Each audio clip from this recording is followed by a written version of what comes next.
June is typically the month this Atlanta Braves team starts to take off, but instead they lost ground in the month of June and they finished it with another frustrating series loss, this one to the Philadelphia Phillies. We'll talk about all that on today's episode of Locked On Braves, so let's get into it.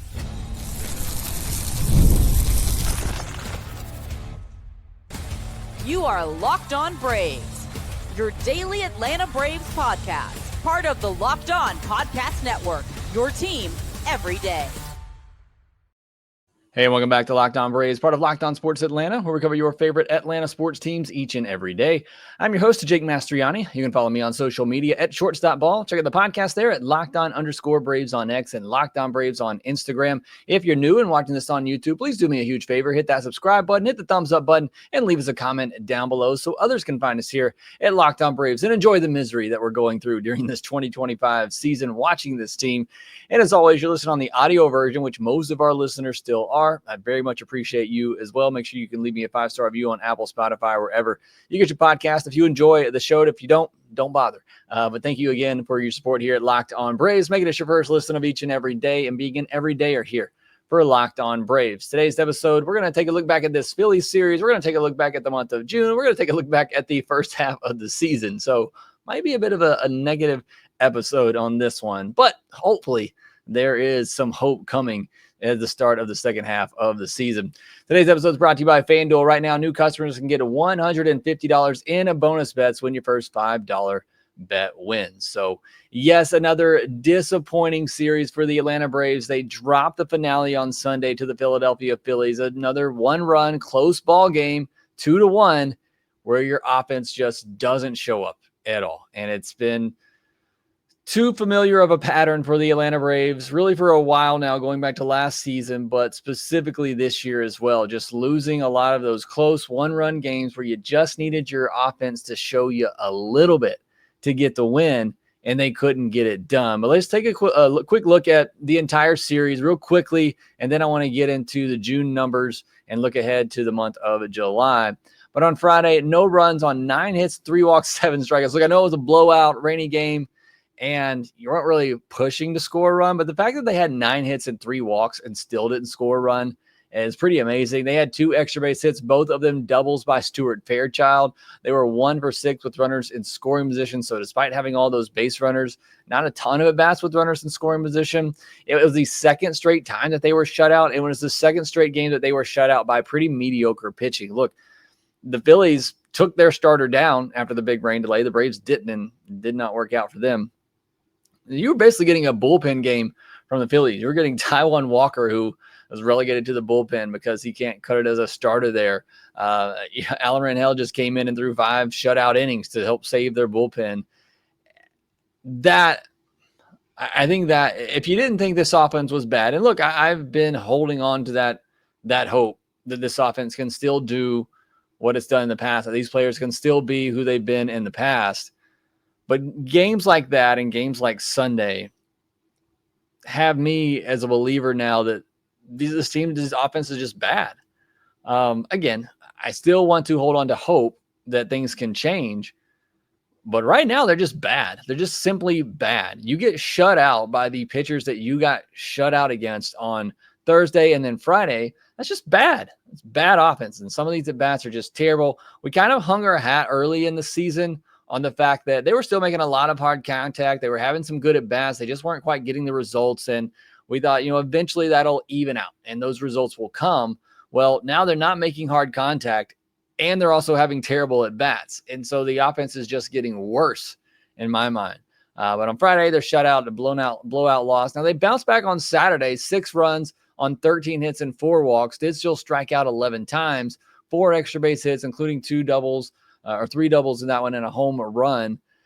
So, I mean, you came back on Saturday, you did what you were supposed to do, 4 for 13 with runners in scoring position. But if you watch that game, they got bailed out, one by great starting pitching from Spencer Schwellenbach, and also that grand slam late by Murphy, because they had a lot of opportunities early in that game. They didn't cash in. So, again, I was ready to be frustrated because that's a 2-1 game that should have been a 4 or 5-1 game going into the latter stages of that game, and it wasn't. It was a close 1-run game, and then finally Sean Murphy broke it open. Now, credit, I always ask for this team to continually apply pressure, and then hopefully at some point you do run into that big one, and that's what they did. So I can't be too upset with what they did on Saturday, but for the first 6 innings until that grand slam by Sean Murphy, it was looking like another pretty frustrating night by the offense. And then Sunday, pretty typical, series finale, day game fashion for this Atlanta Braves team. It feels like 1 run, 6 hits, 2 walks, and 11 strikeouts. Now, Ranger Suarez is good, and he dominates the Atlanta Braves. And here lately, he's been dominating everybody. But still, just a lot of bad at-bats, a lot of easy, quick outs for Ranger Suarez. Only 1 extra base hit. It was the home run by Sean Murphy, who had a good weekend. Unfortunate part right now for this Braves offense is that it's so bad. The offense is so bad, and every night, one of your 4 best hitters is on the bench, and either Sean Murphy or Drake Baldwin. Your offense is so bad right now, and every night you have one of your best hitters just sitting on the bench. And it's just, at some point, I think you got to figure out a way to get both those guys in there. I don't know how you do it, but I think you got to figure it out. And actually, I'm going to go ahead and tease it. On tomorrow's episode, I'm going to talk about some radical changes. Maybe that'll be one of their radical changes, is trying to find a way to get both Murphy and Baldwin in there. But going back to Sunday's game, just 1 at bat with a runner in scoring position. And we know, odds-wise, they need at least 13 at bats in order to get some hits with runners in scoring position. But when you only have 1 opportunity, that's not going to be enough with the odds that they need. And again, you had some base runners. You had a leadoff walk by Nick Allen in the 3rd inning, and then your 1, 2, 3 hitters do nothing. And then you had a leadoff single by Riley in the 4th inning, and the next 3 batters do nothing. It's just they weren't applying that pressure for Ranger Suarez, who looked like early on in that game was struggling with command. Now, I think he found it late and you just continued to get better, but you had some chances early on and you couldn't do anything with it. And then after that 4th inning, you really didn't have another good scoring chance until the 9th inning. They got a 1-out single by Ozzie. You had runners on the corners with 2 outs, and Fairchild and Murphy both had some good swings in that inning. Just ball's not carrying for them. It's not carrying out of the ballpark. We're going to talk more about that actually in the second segment when we look back at the June numbers for this Braves team. Where's the slug gone? And the other part of this too is you look at this series for the Atlanta Braves against the Phillies, 7 extra base hits on the weekend. 6 of them came by Stuart Fairchild and Sean Murphy. The other one was a ground roll double from Matt Olson. Where's Ozzie? Where's Riley? Where's Ozuna? And look, at least in the case of this series, where's Acuña? Which, by the way, not a great stretch for Acuña right now. And again, he is not who I am worried about, but just 3 hits, all singles since that first game in New York, 10 strikeouts in that span too. Certainly not worried about him. I commented the other day too, the fact that he's starting to get beat by fastballs up. So maybe it's just a case where maybe he needs this off day on Monday. You certainly can't take him out of the lineup though. And I am not complaining about Ronald. Please don't take this the wrong way. Just pointing out the fact that it seems like he's cooled off a little bit over the past 4 or 5 games. And just with the rest of the offense being completely ice cold, it just makes that even worse whenever Ronald's not able to do his normal thing at the top of the order. But again, for me, it comes down to the guys behind him, the guys behind Acuña and Olson. And Ozuna and Riley just consistently put up some pretty awful at-bats. It is really hard to watch when you have Ozuna, Riley, and Ozzie in order right now in this lineup, like Snick keeps doing, which I don't know why, Murphy's had some good swings, why he's not up in the order right now, while Drake Baldwin's not up in the order. It is a really tough watch. You get an inning that's Ozuna, Riley, and Ozzie like we had on Sunday, and just the most painful 3 at-bats in a row to watch. Ozuna goes 0 for 4 with 4 strikeouts, 2 of them looking. He has been absolutely dreadful in the month of June, which we'll talk about here more in a second. Base running was 1 bad sin by Freddie Gonzalez on Saturday. At least I felt like it was. Fairchild wasn't even at third base by the time that the ball got to the left fielder, and you had Ronald and Olson coming up. Again, didn't matter on Saturday because you ultimately got the grand slam that bailed out a lot of bad things that the Braves did offensively early in that game. But I thought we'd pointed out that even the announcer who really was struggling, said a lot of wrong things in the game. I was listening to the national broadcast. but mentioned Matt Tuiasosoba being the third base coach. And maybe with that sin, maybe that's why he thought it was. I thought that was a bad sin. I thought the defense was pretty good. Nick Allen making some great plays. Austin Riley made some good plays as well. Matt Olson, just go ahead and give him the gold glove. So I thought the defense was fine. Michael Harris getting benched for the last 2 games. I thought it's about time you get those 2 games and you get the off day. Hopefully an opportunity for Michael Harris to get right. Next, we'll take a look at the pitching, and then I also want to get into the month of June overall and the first half overall, and then set you up for July. So a lot more to get to on today's episode of Locked On Braves. Summer sports are in full swing, and whether you're all about baseball under the lights, golf on the green, or high-stakes soccer action, FanDuel is the best way to make every game even more exciting. You're already following the action. Why not make it a little more thrilling? With FanDuel, you can get in on the game while your friends are getting sunburned at the beach. If you've been using a FanDuel to track your favorite matchups, the app keeps it fresh with new daily promotions and fun ways to bet. And it's easy to use with a fast payout. It makes even regular season games feel like much must-watch events. Whether you're placing a same-game parlay or watching a bet right into the 9th inning, FanDuel makes it feel more like you're part of the action. Also, please make sure you visit FanDuel.com/playsafe for tools and resources to help you stay in control of the way you play. And if you're new to FanDuel, new customers can bet $5 and get $150 in bonus bets if your first bet wins. Again, that's $5 bet. It wins. You get $150 in bonus bets. Open the FanDuel app today to get started. Visit FanDuel.com today. I want to quickly jump into the pitching side of things. Then we're going to move forward looking back at the month of June and the first half of the season and looking forward to what's hopefully going to be a much more pleasurable second half of the season for the Atlanta Braves. Elder gets to start on Friday night. 2 innings, 8 hits, 4 walks, 10 runs, 9 of them earned, 2 strikeouts, 3 home runs on 66 pitches. Look, couple of excuses here for Bryce Elder. One, you get the long rain delay, to the point where the Phillies scratched their starter, which, he's a young starter, made sense for them to do that.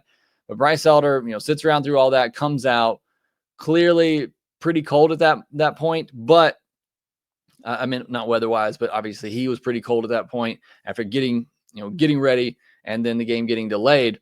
The other excuse I'll make for him, he was getting nothing at the bottom of the zone. And in order for Elder to be successful, he has to get those pitches at the bottom of the zone. And that umpire was giving him absolutely nothing. Several pitches that were touching the bottom of at least the zone on the TV screen, which, as we talked about over the weekend, not always accurate, but he was getting none of those calls, and Bryce Elder has to have that. He's got to be able to keep the ball down to get those ground balls. You don't get those calls and you don't get those swings and chases on it. He's got to bring his pitches up, and that's when he's going to get absolutely obliterated like he did. Other thing, just quickly on Bryce Elder. Look, he wasn't good.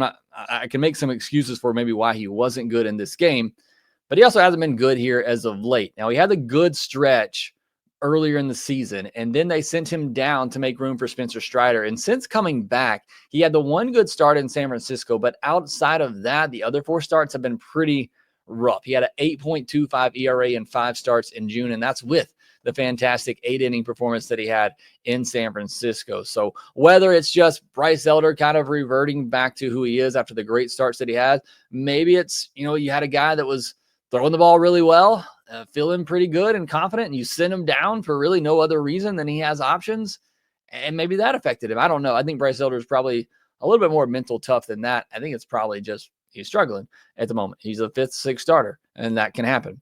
Spencer Schwellenbach is not a 5th or 6th starter. Spencer Schwellenbach is an ace, and I think he's certainly cemented that right now, and certainly with the performance that you got on Saturday when the Braves absolutely had to have it. He goes 7 innings, 3 hits, 1 walk, 1 earned with 12 strikeouts, a career high for a single game, and just 90 pitches. And I thought in this game it was a good job by Murphy and Schwellenbach to pivot early in this game to go to the breaking pitches. He threw that slider the most of any pitch in this game. He mixed up all of his pitches, but he really went to that slider early on and got a ton of swing and miss against that Phillies lineup. 9 whiffs on 14 swings overall, along with 5 called strikes. He had a 50% called strike plus whiff rate. You listen to the podcast, that's a figure I go to a lot, and I'm generally looking for something around 30. with his slider, he had a 50% called strike plus whiff rate, 19 whiffs overall, 3 on 9 cutters and 4 on 8 splitters. So he didn't throw those pitches a lot, but when he did, it was highly effective. And I think it's because of everything else that he's doing and the way the fastball has been playing lately. And those hitters see that and they know that. They know that fastball velocity is something he's really been leaning into. And it feels like that he and Murphy kind of pivoted in this one. While the Phillies were looking heater, they went to a lot of the breaking pitches in this one, and it worked out great. He should be an all-star. Again, the Braves are probably going to get 2 representatives with Acuña and Schwellenbach, but Schwellenbach definitely needs to be there. I'm hoping Matt Olson gets there somehow as well. Obviously, Chris Sale would be there, but certainly Schwellenbach deserves a nod in the all-star game. Strider on Sunday, I thought was good. 7 innings, 5 hits, 3 walks, 2 earned, 4 strikeouts, 95 pitches. We still don't have that dominant Spencer Strider, and we're not until we get that velocity back. But 7 innings, 2 earned against the Phillies. I mean, that is a great start. Pitching more to contact in this one. I think he's continuing to learn how to pitch with the diminished velocity, which is just going to make him even better when and if, hopefully, that velocity comes back. But I thought he was really good. He had the trouble in the first inning, which he got out of. Then he had the trouble later where he gave up the 2 runs. I think it was in the 5th or 6th inning there. Outside of that, I mean, he was really, really good in this one and deserved a better result. The bullpen, a bit surprised that they were going to go to Iglesias in the 8th inning on Saturday in a 1-run lead. Now, Sean Murphy hit the grand slam, and so it made sense at that point to take Schwellenbach out. But the way Schwellenbach was throwing, I would have been pretty irate had he put Iggy out there in a 1-run game. I don't trust anybody coming out of that bullpen more than I trust Spencer Schwellenbach in a 1-run game. But Murphy did hit the grand slam, and like I said, that took care of a lot of potential issues in that game on Saturday. But Iggy did come in, and I do agree that if you're going to use Iggy, give him a clean inning because it feels like he's going to at least put on a couple of base runners whenever he pitches. So I absolutely agree with the decision to give Iglesias a clean inning. I just, in that situation, had it remained a 1-run game, I'm not taking Schwellenbach out. And then on Sunday, I like the decision. I'm credit where credit's due. 1-run ball game, top of the order coming up in the 8th inning, and Brian Snitker goes to Dylan Lee. I thought that was a fantastic decision. Dylan Lee then immediately gets runners on second and third with nobody out. But as you would like to see a closer do, he has the pitches and the stuff to work himself out of that, and he did. So again, I didn't like the potential decision to bring in Iglesias on Saturday in a 1-run game and take out Schwellenbach at 90 pitches, but I did love the decision to go with Dylan Lee in a 1-run game in the 8th inning against the top of the order on Sunday. All right, next, I want to get into the June numbers where the Braves clearly didn't do enough. Look at the first half, but also look ahead to July as well, where, again, it's beyond now or never time, but this is certainly do or die time for the Atlanta Braves. We'll get into all of that here next.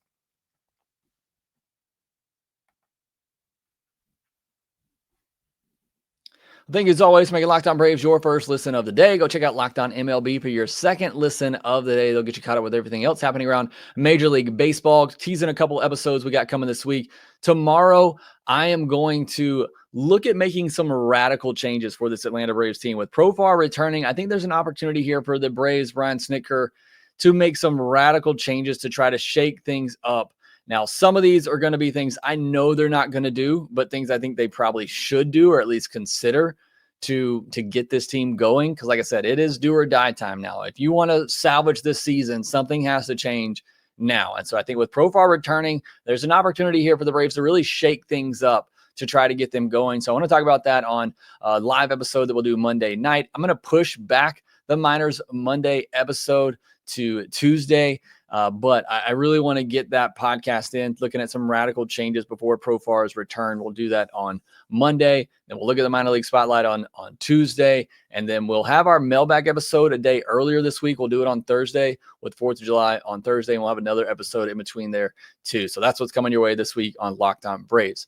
Now let's take a look back at the month of June. The Braves go 11-15. And if you remember at the start of the month, I believe I said they need 15, 16 wins. Well, they got 15, 16 losses. So certainly not the month that the Braves needed to have in order to get back into things. But if you want to look at it optimistically, they started the month 0-7 and they were 11-8 the rest of the way. So again, if you want to look at it optimistically, take out those first 7 games of the month, they were a winning team the rest of the month. And maybe that is a sign of what's coming ahead. They're going to have to do a lot more than that because of where they are right now, but certainly not the month that any of us were hoping for. 11-15 month overall. They won 3 series in a row, all in the middle of the month, but didn't win another series outside of that. Obviously, they had a split in New York, but again, just not enough. And there were opportunities to do more. You had the Sunday game against the Rockies where you just got absolutely embarrassed. You came in and sleptwalked through that game. You had an opportunity against the Mets this past week. You had an opportunity in that final game and couldn't get it done. You had an opportunity against the Phillies here on Sunday. You couldn't get it done. So plenty of opportunities, but just not enough. And it comes down ultimately to the offense. The offense is to blame. We can talk a lot about the starting pitching and how the front office didn't do enough to provide depth in starting pitching and the bullpen. And those are true statements. But I don't think that would be much of a concern if the offense hit like a lot of us thought it would. But you look at the month of June. This offense was 28th in OPS. They were 23rd in home runs. They were 25th in average. They were 28th in slugging percentage. This is a team that was built to slug. It was a team that set all kinds of records in 2023. And I get it. Baseballs were boosted in 2023. Last 2 years, there have been more drag on them. There's not a lot more home runs. They're not traveling as far. I get that. That's not an excuse for this being one of the most powerful offenses in baseball 2 years ago to now being one of the worst. 28th in slugging percentage for a lineup that includes Acuña, Olson, Riley, Ozuna, Ozzie, Murphy, Baldwin even. And some of those players have, done well. It doesn't add up. Something is not right. I know I'm stating the obvious here. Something is not right. And the 23rd most strikeouts, striking out too much, second fewest stolen bases, so they're not scoring that way. What's odd about this, third most walks, which helps their on-base percentage be ranked 20th. The third most walks in the month of June. This is kind of a broad point of view here. But just looking at those numbers, 28th in slug, but third most walks, 23rd most strikeouts. It's so confusing what this offense's identity is. At least with the all or nothing approach that the Braves have had in the past, you knew what their identity was. And their identity was to just sell out for power. Now it's almost like they're not selling out for power as much anymore. They're being more patient and taking their walks, but they're not hitting for average. They're not hitting for average. They're not hitting for power. And and they're still striking out a lot. And there is no identity with this offense at the moment. It's not a team that hits for average. It's not a team that hits for power. It's not a team that has speed. So it's just a bad offense. And that's what we have right now. And that is the offense that we had in the month of June, where it was, by the numbers, a bottom 5 offense in the month of June. What was supposed to be the calling card of this team with everybody coming back healthy, it was a bottom 5 offense in the month of June, where you're supposed to take off, where this offense generally takes off, where you start seeing the ballpark fly out even more. This was supposed to be the Braves' month to do so, and they got worse. They got even worse. And you look at it from a player perspective. Acuña, 1087 OPS. He led the team with 6 home runs in the month. Olson, a 937 OPS. Not only 3 home runs, but 10 doubles and 19 walks to 25 strikeouts. So you saw him do a better job there. 21 runs batted in, by far the most on the team in the month of June. Those 2 guys did their job. They were fantastic. Next highest OPS on the team in the month of June for a regular, Fairchild was in there with a 750 OPS with the weekend that he had. He only played in 5 games though. But the next highest OPS from somebody that got somewhat regular playing time was Drake Baldwin at a 741 OPS. He hit just 200 in the month of June, but he did have a 741 OPS thanks to 4 homers and 10 walks. But then you look at the rest of this team, and Murphy's next on the list at 674. So when I said earlier, they're either Baldwin or Murphy, they're one of your 4 best hitters right now. And every night, one of them's on the bench. And that's with them even not having a fantastic month either. Neither one of them, it's not like neither one of them had a great month, but they're better than what else you had. And every night, one of them was sitting on the bench. You look at Riley, a 660 OPS, just 9 runs batted in from a guy who's been batting second, third, fourth in your lineup. 9 runs batted in for the month of June for Austin Riley. 6 walks to 33 strikeouts. Nick Allen is the next highest OPS on the team in the month of June with a 606 OPS. He had 9 walks and 3 doubles. Marcell Ozuna, what has happened? And he says the hip is fine. Then that just means he's bad right now. A 550 OPS in the month of June, 10 walks to 30 strikeouts. It feels like 75% of them are him just looking at a called third strike and promptly just walking to the dugout. 2 home runs for Ozuna in the month. Again, a lot of focus has been on Albies and Michael Harris, I think, and rightfully so. Albies had a 528 OPS in June. Michael Harris, a 426. You don't see many months where a regular player has an OPS that starts with a 4. The Braves had 2 of them. They had Michael Harris at 462 or 426, and they had Verdugo at 462. Verdugo doesn't need to be on this team anymore when Profar comes back. But again, Albies 528. And again, we've talked a lot about Albies and Michael Harris and their struggles, but Riley, 660 OPS, 6 walks to 33 strikeouts. Ozuna, 550 OPS with 10 walks to 30 strikeouts. You know, this isn't the NBA. You can't just have 2 guys that carry the entire team. You got to have at least 4 or 5 that can help you out and contribute. Right now, the Braves have 2. They have Acuña, they have Olson, and then one of the catchers maybe is going to chip in every night. Outside of that, everybody else was bad. Look, you're going to have off months. I get that. But, you know, a 600 OPS for your number 3 and 4 hitters, that's not an off month. That's nothing. You're giving nothing. And you just can't have that out of those guys plus Albies and Harris. I mean, you're talking about 4 of your key players giving you virtually nothing for an entire month. You can't score. That's why the offense is so bad. That's why this team has been so bad. But let's turn the page. Let's look forward. It's been a bad first half. We just crossed the first half threshold of the season. You got the All-Star break coming up, but at this point, you know, we're halfway through the season mathematically. Knock on wood. Can't be worse in the second half as it was in the first half, right? I mean, first half was a complete disaster. There is no other way to put it. Second half has to be better. And it's got to start in July. It's got to start right now. Like I said, we're past the mathematical halfway point, but leading up to the All-Star break, I think you got to go 8-4. You got 3 against the Angels, 3 against the Orioles at home. You got 3. You do have to go all the way out to the West Coast to play the A's for 3 games and then go to St. Louis for 3 games before the All-Star break. You got to go 8-4 in this stretch. Look, to me, that's, again, I keep putting these numbers out there of what they need to do. That puts you at 46 and 49. That's not even really ideal, but it's I think it's the best that you can hope for with this team. And maybe with this team, that's even too much to ask for. But they want to give themselves a chance after the All-Star break. I think you got to go 8-4 with this stretch leading up to it. And then look, coming out of the break in July, it's not an easy stretch. You are at home, but you get the Yankees and the Giants right after the All-Star break. And then you hit the road to face the Rangers, the Royals, and the Reds, all teams that are around 500. So it's not it's a pretty favorable stretch right before the All-Star break, but after it, it's not so much. And you don't go in, you go anything less than 8-4 leading up to this All-Star break, and you got a pretty tough stretch coming out of it.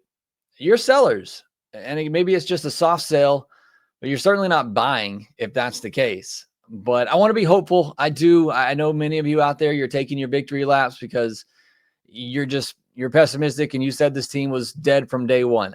I don't want to believe that. And I want to have hope in my team. Look, selfishly, I don't want to come on this podcast every day and just be negative. I don't want to do that, but I want to be hopeful. I want to believe that this team can play better baseball in the second half. I want to believe that they will turn around, that whatever this offensive strategy that they've had, that they're just going to scrap at it and at least go back to the offense that they were before, that just sells out for power and hits a bunch of home runs. Because right now they just seem stuck in between, and it's creating a very bad offense for them. But that's what's coming up. That's what has to happen if there is any hope left in this season. And again, while I want to remain hopeful, I want to remain optimistic, I'm not very confident in this group. When you see some of the at-bats and some of the games like they've had here recently, there's just not that consistency. They'll show flashes for maybe a game, maybe 2 games, but it has not been a consistent enough offense for long stretches of time for me to have any confidence in them going forward. But again, I want to try to be as hopeful as I can. I want to have some meaningful games the rest of the way. I would hate to sit here and do a podcast, but also be a fan of a team that's out of it by July and by the All-Star break. I don't want that to be the case. So I am hopeful. Hopefully Profar comes back. Hopefully we shake some things up. Again, we'll talk about that more on tomorrow's episode of Locked On Braves and try to get this team on track. As bad as they've been, I still believe this is too talented of a group to be as bad as they have been so far this season. So I'm expecting a much better result in the second half of the season for my sanity and yours as well. Thanks so much for joining me on today's episode of Locked On Braves. Hit that subscribe button, the thumbs up button, leave me a comment down below. Make sure that you rate, review, and subscribe to the Locked On Braves podcast wherever you get your podcast. We will talk to you next.